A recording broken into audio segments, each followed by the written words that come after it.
to Coffee with a Codex. My name is Dot Porter. I am a curator in the Kislak Center for Special Collections, Rare Books, and Manuscripts in the University of Pennsylvania Libraries. And every week, I pull I pull a book off of our shelves, and we spend about 30 minutes doing a little bit of a show and tell. Today, we're doing something a little bit different. This is MS Roll 1066. I have been told that shelf mark is sort of a happy accident, but it's a lovely accident, because indeed, William the Conqueror himself shows up in this roll. We don't really get to pull this out very much because it's 37 feet long, and that's pretty long, and so it's hard to show it. Yeah, I think Chris, who is manning the camera, is going to show you. We have 4 tables out, but this is only 24 feet. So at some point, we are actually going to pause, and we're going to roll out the rest of the roll. So that should be exciting. People don't really get to see this very often, and I wanted to make sure that I could give this to you. So let's start with the roll. So what is the roll? Let me get my notes. Here we go. So can you, yes. Can you tip it so, because it's not. Yeah, there you go. Thank you. Okay, there we go. That's a little better. So MS Roll 1066 is a chronicle, a genealogical chronicle that was made to prove to everybody that Edward IV was the rightful king of England. It was made, I believe, in 1461 or around 1461 during the Wars of the Roses. So, little historical context. In England, you had the Lancastrians and the Yorkists, and they were both sort of jonesing for the throne. And one of the things that they did was put together these chronicles as a sort of, I'm blanking on the word. Evidence? Evidence is not the word I was looking for, but evidence works. As proof that Edward IV, who was the Yorkist one to go on the throne, was actually the right king, which has always amused me a little bit, because the Yorkists and the Lancastrians descended from the same king, and I can't remember which king it was, but he was in the mid 14th century, so maybe 100 years or so before this roll was made. So in fact, thinking about it that way, both of the ones who could be king essentially had the same genealogy, if you're thinking in sort of a scientific way, right? Clearly you go 100 years and then they have the same great-great-grandfather, and then you go back all the way to Adam and Eve, which is where we are here, and I promise I will get here. But it wasn't kind of like that, I don't think. It was the putting it down kind of made it so. So it wasn't a scientific argument so much as a different kind, maybe an aesthetic argument, I'm not exactly sure. But now we have the roll, and so we can see all of the people and all of the sources that sort of went into this argument. And as we go, you will be constantly reminded that this is a genealogy. So you're tracing family lines, and a roll is a really great format for this because it doesn't stop. So you can have lines going and going and going and going into each other and then coming out again. And it's pretty interesting. So we start at the top. We start with the first membrane. You can see here that there's sort of a piece that's been sewn to the top to kind of help keep it on a roll when we get to that point. We have a little introduction, and then we have Adam and Eve. So we start with the Bible. We start with the very beginning of humanity going through, and we're sort of go quickly. We've got Noah here. We have up here a map of the world, which is sort of interesting, what we call a T map, because you've got Asia, Africa, and Europe, so it's a little turned around from how we normally think about it. And then we go on down. And I have the computer here, so if you have questions as we go, please put them in the chat and I will keep my eyes out. So we have all of this biblical history, and the notes that I have say that the sources, although that this is biblical history, it's not quoting the Bible. It is actually pulling the sources from other people who talk about biblical history. So it's a history kind of thing. So the introduction is from Roger of Wendover, Matthew of Paris. And then down here, something that's kind of interesting, our roll is from a small family of rolls. I think there are 4 other rolls or maybe 3 other rolls that are from this same family. But there are other genealogical rolls that were made for Edward IV that did the same thing but called from different sources. Is that right, Amey? Amey is here in the room with me. Hello. So the families, that description of families is based on the introduction, like what text is used to introduce the text. And so there are 4 rolls that start with the same Latin phrase. right. But then the rolls themselves are the same after that, or is that? I think the only way to really know that would be to transcribe them all completely. Okay, And and I don't ours think- is transcribed, ours is but we were not transcribed. able to compare it to any others that were fully transcribed. Yes, ours is transcribed. Actually, that reminds me, I forgot to put in the links. So let me put in the links really quickly for you all, because the first link, which is to the record in Franklin, there is, as Amey mentioned, there is, if you go into the record and click on transcription, it will take you to an online project where we have transcribed the whole manuscript and annotated it. I can say that we know that one of the other rolls in the family, which is in a library in England, lines up with the text of this roll in the middle. And the reason that we know that is that that roll breaks off in the middle and they give the little bit of text that's at the end, so Right. an incipit and an explicit. And so we were able to find that bit of text in ours. So we know that that one matches quite closely, Very cool. at least up to that point. Okay, so let's keep going, because we were like, how are we going to have enough to say about this? And of course, it's already 8 minutes in. Okay, so then we get to the next membrane, where we're going from the Trojan War. So we're through the Bible all the way out, Trojan War to Brutus Greenshield. Look up Brutus Greenshield, because I hadn't heard of him. He was mentioned by Geoffrey of Monmouth, who wrote History of the Kings of Britain. So Brutus Greenshield is one of the kings of Britain mentioned in there. So we're already away from Europe. We are now in the Isles, right, in the English Isles. And so we come down here. And as Chris is sort of going through this, you're going to see different sections. So you're going to see some kings. These are all kings, or others, mostly kings, other important people. Some of them get faces and little crowns. Some of them just get crowns with different sort of watercolor backgrounds, which are sort of nice. And then we have names in circles. These are sort of less important people, so we're just kind of passing over them. Okay, there's And there are generations. many children of that king. Yes. Those circles These are are all all his- numbered. all his children. Sons and daughters. Yes, and the ones in red are the daughters. Is that right? Yes. Yeah. So when you see names in the circles that are in red, those are women. We figured this out.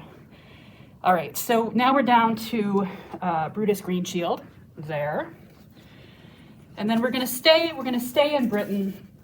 Britain being sort of pre-Roman, so-called Anglo-Saxon England. So we start with Lyle or Leal, who was one of Brutus Greenshield's sons. And then we remain in Britain, and we go down, down and down.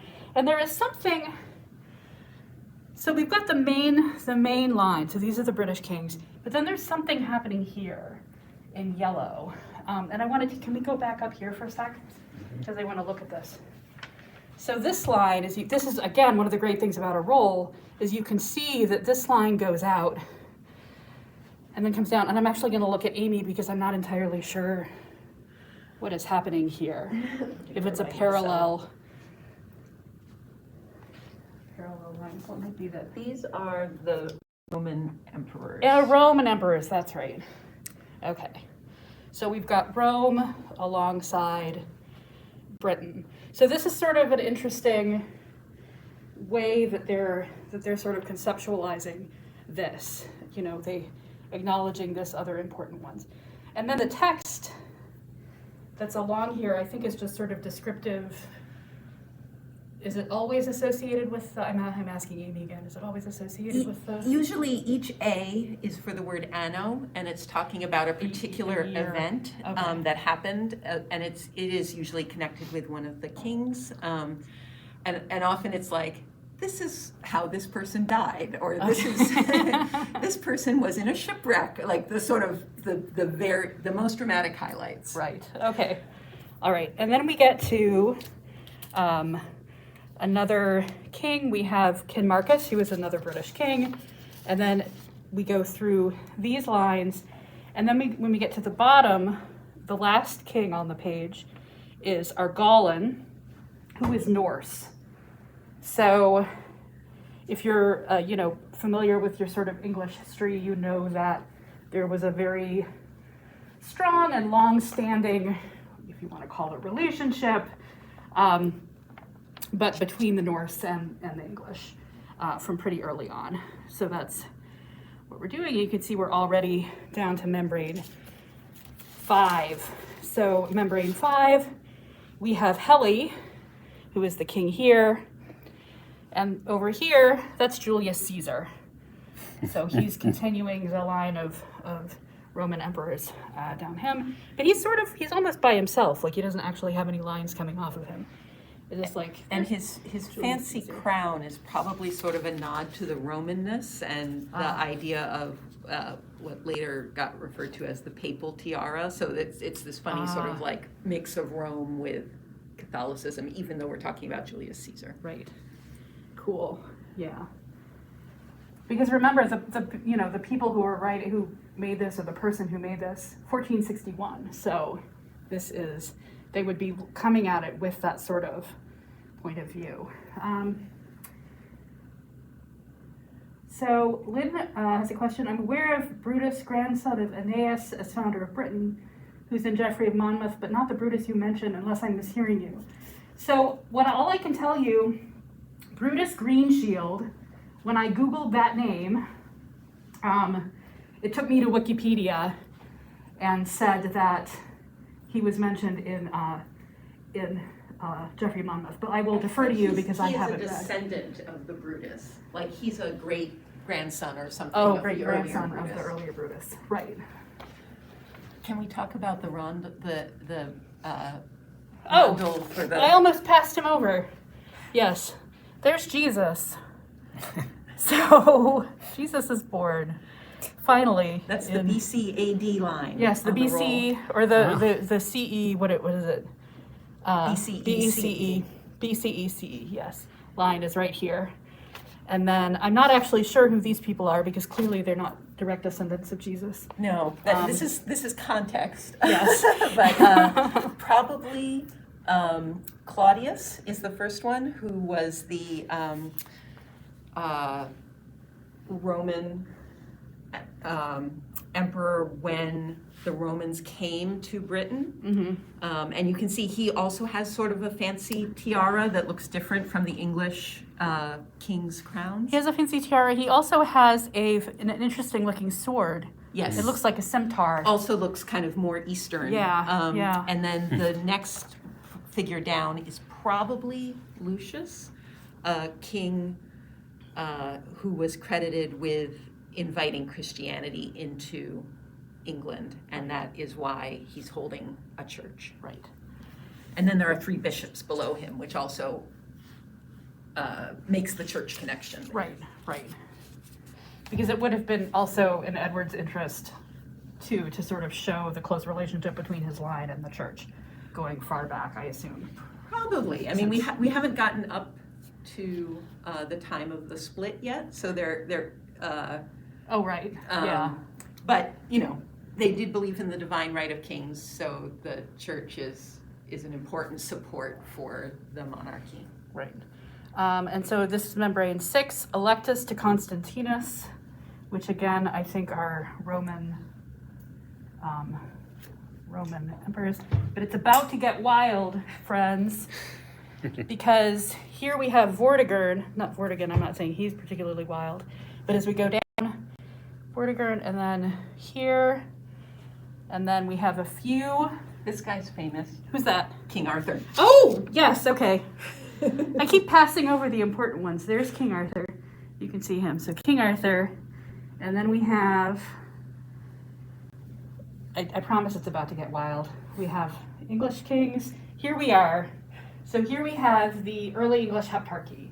So this is the 7 sort of proto-kingdoms that, as we're gonna, now we're at the end of our line. We're gonna pause and unroll the rest of the roll so you can see what happens with these 7 lines, because eventually they're going to go from 7 to 6, 5, 4, 3, 2, 1, and then we have England, and that's very exciting. So Chris, will you hold? Shh. We'll You can- hold the iPad. Hold that. Yep. And let's see. And Tessa, so can you, here, why don't you, here, actually, Chris, Yes. can you come up here, because I want to show. So as they're rolling, can you show this, because Oh, yeah. one of the things that you miss is that there's actually writing on the back of the roll. So you can step back a little bit more to sort of show, there you go. This is, on the back is another genealogical work, but it's all the genealogy of Jesus. Right. And it's a text that was used a lot in schools. And one thing that's cool is when we get to the BCE CE line, the birth of Jesus is actually in the same spot on Right. the other side of the roll, which just seems too perfect. Yeah, I think, and also, don't they also have Adam and Eve on the same side? Yep. So there is some thought that maybe it's not coincidence, that maybe it was planned. It was planned that way. So here we have, Right. there's Jesus. And so when we get to, there he is. He's going to go over. And then then here's the nativity there's the scene nativity on the other scene. side, Yeah, it's a little bit, it's upside down, but that's okay. which is seasonal. All right. Oh, sorry, I'm not sure where the sound is coming from. All right, Bran is asking whose genealogy is on the back. It's the genealogy of Christ, written by Peter of Poitiers in the 13th century. And on the other side of the Jesus symbol on the front is the nativity, that picture of the nativity.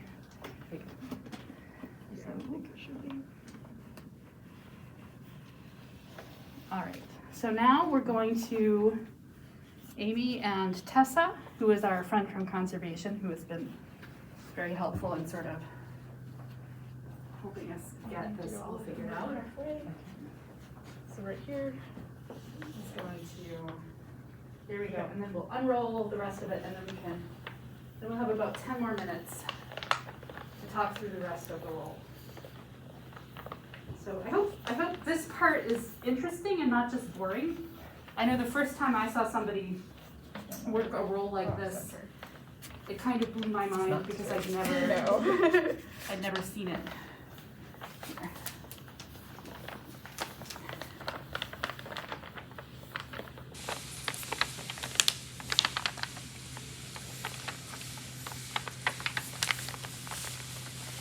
Oh, look at that. Oh my gosh. Gold. All right.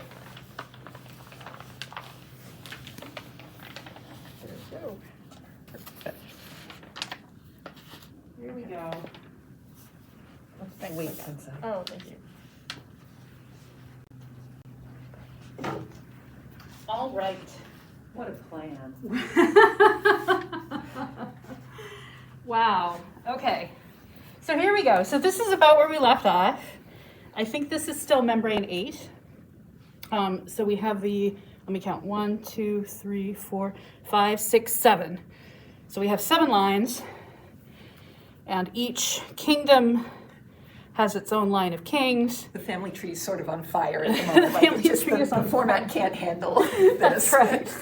So, and then we get here, and then all of a sudden we have 6, right? So this is the point where we start coming in. So we come all the way down, and pretty quickly we go from 6 to 5 to 4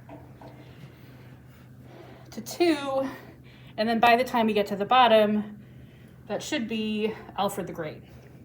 Alfred the Great, 10th century, I believe he was. First sort of acknowledged as the first sort of king of a united England. So there we go. And then we go, his son, I think Edward, that's Edward the Elder. And so these are our first kings of England, and we see all his children. He had some daughters, which is sort of nice to see. Amy, what were these? Now we're worried about the kings of France out there on the border. Right, because the king, I don't know if you guys remember, but the kings of France are kind of important for England, and we'll see that in a minute. So we have them sort of hanging out over there, and we have the kings coming down here. By the time we get down here, we have Ethelred Unred, who I think is here. Yep, I think that's right. In the middle, the man with his 2 wives? Or his two wives, or maybe his mother and his wife, I'm not sure. And then we have Edmund the First, and we have a few more. Take note of the red line coming down the side, because here we go. I'm not going to forget him. Here we have William the Conqueror. We have that red line coming in. The Norman line of kings begin here. Rollo, first Duke of Normandy. Thank you, Adrian. That was Rollo. And note, we've got gold here. So finally, we have Norman kings with a little bit of gold. And now we are getting closer and closer. We're within, 300 years or so, 400 years. William II, down to, we'll end with Edward II. And the lines, I don't know if the lines are getting complicated exactly, but we're seeing sort of more people, more children, more kings with faces as opposed to crowns. I think all of the kings after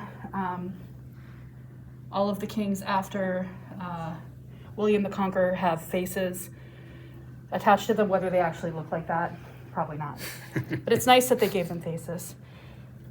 So we have Edward II down here, and then Edward III. And Emily Steiner, a professor of English here at Penn, would say that this is the problem moment as far as the Yorkists and the Lancastrians go, because there were too many children. There were lots and lots of children. You had to have children. enough children to make sure that one was going to work, but then when too many of them survive, problems. Then you have the problem, which was, that then you had these 2 descending lines. Somebody shared a grandfather, and then it was all a big mess. And so you have a lot of lines coming out and then coming back in here. But finally, we get to the very end. And who does it end with? It ends with Edward IV. Looking pretty young and king-like. So this is proof that he is the rightful king of England.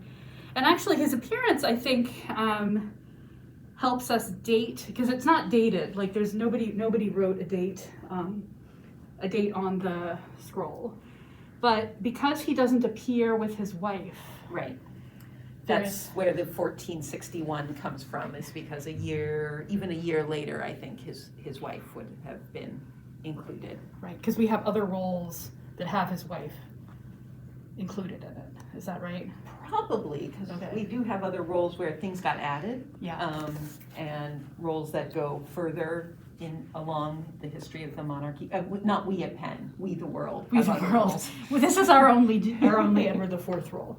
Yeah. So Just this one. Just this one. So there's a super fancy one at the Free Library. There is a really nice one at the Free Library, yes. So this is MS Roll 1066, the entire genealogy of Edward IV. And we actually have a couple of minutes. So if there are questions and we can answer them, we can try, certainly. Or we'll just let Chris continue to. One thing that's interesting about this role is that although we love it and it's colorful and illustrated and that makes it special, it is not super fancy like the one in the Free Library. Mm-hmm. It seems that, when we think about who this might have belonged to, it did not belong to the royal court. Maybe some member of the aristocracy who was pro-Yorkist and wanted to sort of show that support. Maybe this comes from a house like that. Mm-hmm. Yeah. So we have a comment from Heather Bogart. She says, "Wow, all I can think about is the scribes wrangling this monster." But I think it's very likely. So Chris, right where Chris is, you can see that these were made of membranes that are sewn together, and I think probably they were membrane by membrane, and then they were sewn together after, and then clearly the painting was done. Must have been done after they rolled it together. But I think for the most part, it's likely that you didn't have it's not like you had the whole roll put together and describe like trying to write on it. I think you probably did it piece by piece.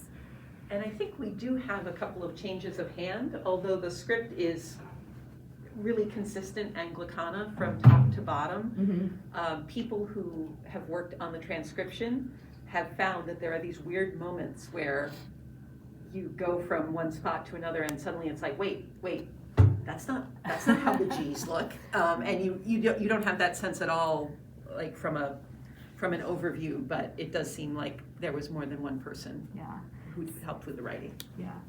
So Anne has a great question, which is, was this displayed anywhere? And I think you probably mean at the time it was written. And that's an excellent question, because I think how these were actually displayed, if they were displayed, how they were used, is kind of a mystery. I don't think we know a whole lot about it. We really don't. The one thing that is tantalizing is that I think there is contemporary accounts that talk about the Peter of Poitiers genealogy being hung on the walls of classrooms. Mm-hmm. But it's a much shorter genealogy Right. than this one. So, and if you had this hanging up anywhere, you just wouldn't be able to see any of the details. No. So, No. it's sort of, I don't know, it certainly makes an impact when you're moving through it close up. Yeah, I think having it laid out on a table like this works. I think I've heard other people say, well, maybe they hung it up, but I figured out that 37 feet is like what did I say? Like the height of an electrical tower, like by the side of the road. Not the really tall ones, but the short ones. And I think, that's too high because you couldn't see the top of it. But having it laid out on a table like this is probably more. So in a way, maybe something kind of like a lectern for a really big dictionary, but you would never be able to see this much of it at once. Right, yeah. Okay. Amanda says, it's interesting to see how different kings have different background illustrations.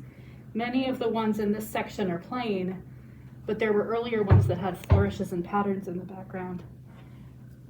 Yeah, I don't know. Yes, there are. I think it's further up here that, at the these top ones of have the, yep. Yeah. And that's another thing that makes that section of the roll Mhm. different from the rest of it. Right, and this is the heptarchy. So this is the early English kingdoms. So there is something special happening. So clearly, you know, the artist is sort of telling us something by how he chooses to show them. Well, it is 12:31. Woo! So it's time to go.